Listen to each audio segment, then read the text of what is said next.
Hey, church family, I wanted to take this opportunity to present you with another word of encouragement as we continue to pray for the recovery of our country.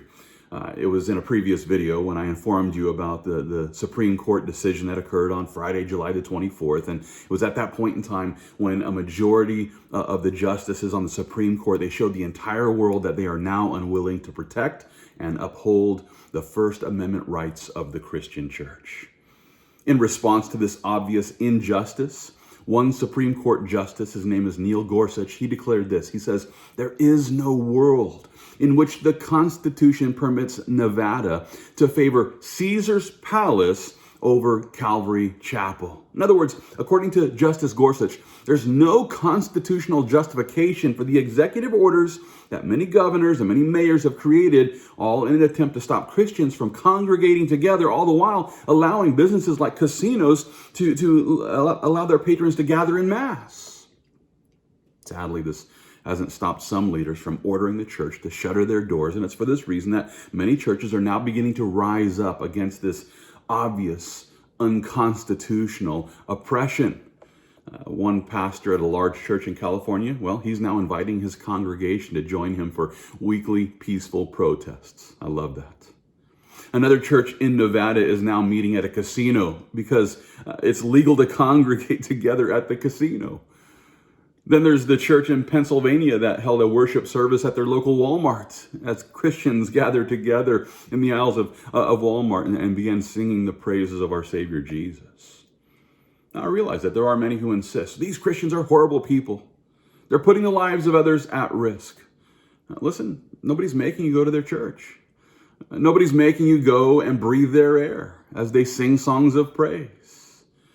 And yet there are many, many people who are just so disgusted by Christians who want to gather together and worship together. And listen, this is a narrative that's easy to believe if you embrace everything that the mainstream media is cramming down on us. But the fact of the matter is this, that the Christians who continue to congregate together, they're actually helping our nation. That's right, they're helping our nation to achieve herd immunity. Now, just to be clear, herd immunity is a form of indirect protection from infectious disease, which occurs when a sufficient percentage of a population has become immune to an infection, whether through vaccination or previous infections, thereby reducing the likelihood of infection for individuals who lack immunity. And while we're all looking forward to the day when a COVID-19 vaccine is finally available, listen, those who continue to push for a national lockdown, all in an attempt to stop the spread, they're going to end up destroying this nation on many different levels. They're going to destroy this nation economically, not to mention that they're causing many people to suffer many hardships in many different ways. Listen, we know which portions of the population are at risk. We know which portions of the population will easily recover from this virus. The healthy person under the age of 60 has a 99.7% chance of surviving this virus. And at the same time, those who are high risk because maybe their age or because of a chronic health condition, we know that they ought to continue sheltering in place while the rest of us set out to achieve herd immunity. I heard that. If you feel the need to continue locking down, if you feel the need to continue sheltering in place, then you ought to. You should. And as you continue to shelter in place, you ought to celebrate the brave believers who are out there helping our nation to achieve herd immunity as we gather together with our fellowship of faith.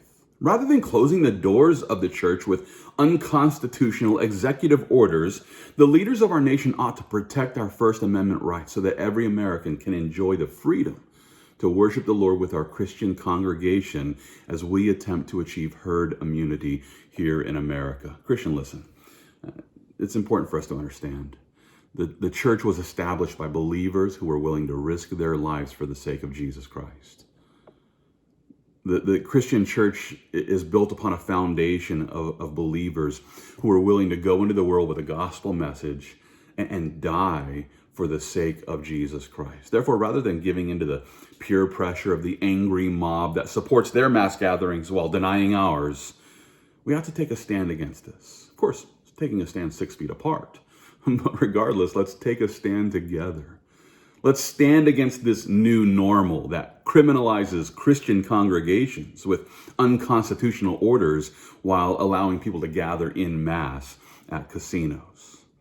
I invite you to join us this week right here at Calvary South Austin. Let's join together and let's worship our Savior with songs of praise.